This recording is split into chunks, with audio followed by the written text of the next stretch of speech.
my god, this comic. This comic, oh my god. Comic, oh my god, this comic, oh my god, this comic. Oh my god! Meaningful Memento is a webcomic written by someone who calls himself Rio Margin and drawn by someone known as Maxima. The comic is a series of one-shot stories changing with every chapter. However, one story continues but just skips ahead in time for every chapter. This comic is pure fucking free gold. You get the same quality here as you'd get from picking up a drama manga. But let's take it one step at a time and see just why I fell so much in love with this comic.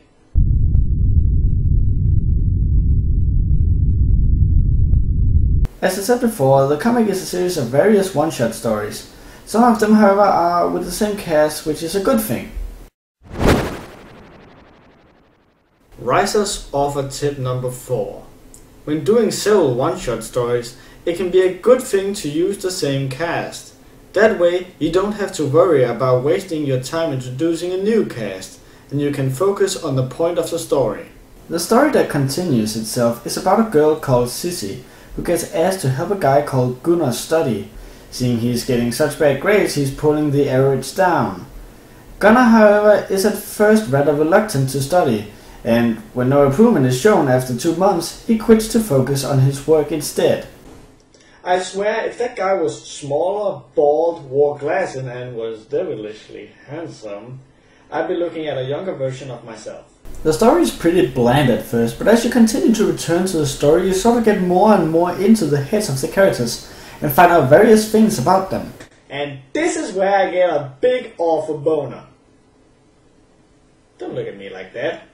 Rio Margin is probably one of the best writers I have had the honor of talking about in this show.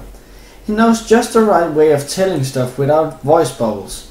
Every author can go, "Lol, I'm pregnant," in dialogue, but a true writer can say that without even writing a single letter. Rio Margin knows how to say something without actually saying it. Riiser's offer tip number 5. Writing doesn't just come down to writing dialogue. The more you can tell with as few words as possible is the sign of a true professional. Most of the comic stories are meant to trigger some sort of emotion in you, which it does rather well. If I do have to nitpick, which you know I have to, it would be that some of the stories are a little too predictable, and when writing drama, that is a pretty bad thing. But the comic more than makes up for this with its incredible way of telling the stories.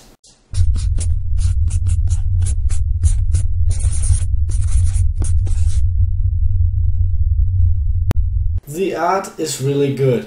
Maxima is the perfect artist to fit Rio Margin's storytelling.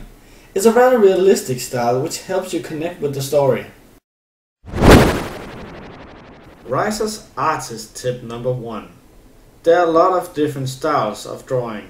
Make sure your way of drawing fits the story. Here's an example of why this is important. If you were born roughly the same time as me, you can't avoid having seen the animated Batman cartoon and the Spider-Man cartoon. Now, imagine if these two cartoons switched style. It would totally ruin them both. But why? They're both superheroes. Why should it make such a difference? Well, it's the same reason you don't tell a story of Jack the Ripper with My Little Ponies. So use this little proverb. If the art don't fit, your comic is shit. But Meaningful Memento has a wonderful art. That it is realistic helps you relate more to the story. You don't at any point go, "Why doesn't he just Hadouken the shit out of it?" If I had to say anything negative about the art, it'd be that many of the characters look alike at first. It gets better along the way, but it can be dangerous not being able to distinguish between characters the moment you introduce them. Like now, one of us may be the most romantic person on earth. The other is a total douchebag. Girls should be able to know which to pick, which more times than not seems to be the douchebag. Remember how I emphasized that this was free gold? It's because what you get here is really professional level art. Maxima doesn't hold back. If the scene needs a difficult angle or position for the sake of the story, then that is how the drawing ends up. There's no hiding hands, repeated frames, or any other cheap ways to do as little as possible. I swear I'd give my right hand to be able to draw this well.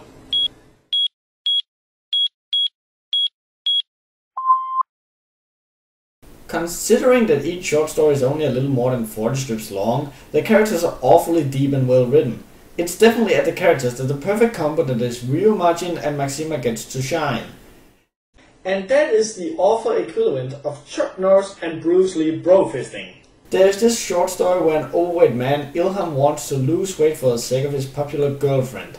You can tell that he doesn't really mind that he's overweight, but he just wants to lose weight because he's afraid that his girlfriend will leave him, seeing she's so popular. Yet you never actually hear him minding his weight, but are instead told from what the character does and how it's portrayed through the art.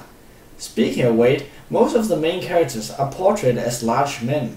I don't know if the stories are closely tied to the makers of the comic, or it's because they simply wanted to try a different approach on the whole main hero appearance. For whatever reason, it's refreshing.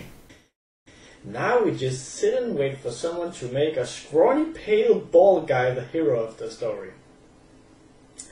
Any minute now. Like I said before, the characters are all portrayed really well and are deeper than one might first think. There's this one scene where it is revealed that Sissy has helped Gunnar with his studies for other reasons than one might first have thought. Also, the character who is supposed to be the comic relief character also shows some redeeming qualities, meaning that he isn't just put there for comic relief. Read this comic. It has flied under my radar and I'm glad I got to review it. It is one of those lost treasures that are overshadowed by the mainstream. The premise is an 8. These stories are so well written that when I first started reading it at 3 in the morning, I couldn't stop reading. I couldn't fall asleep afterwards. Sometimes less is more, and Ryumajin understands that perfectly. Each story plays with your emotions and takes you for a ride, but it feels like no real chances are taken, which would be nice to see. The art is a 9. The art is a perfect match to the storytelling. It says so much and it took chances. The shading, the angles, everything is ballsy and it works. However, something is missing. I can't put my finger on it, but something is missing, which could help bring the art up on a 10.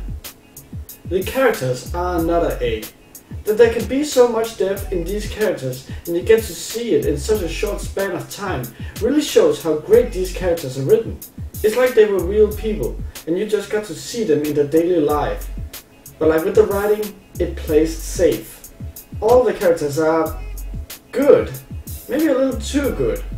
It would be nice to have some conflict, making the reader side with one character instead of the other. All in all, this comic is a big 8. It is not all that funny, but it doesn't try to be. Instead, it's a series of great stories told extremely well with amazing art to back it up. It's really professional quality. Anyway, see you guys in the next Webcomic Relief. Take care. Little Miss America, now they all glory. She loved the paparazzi.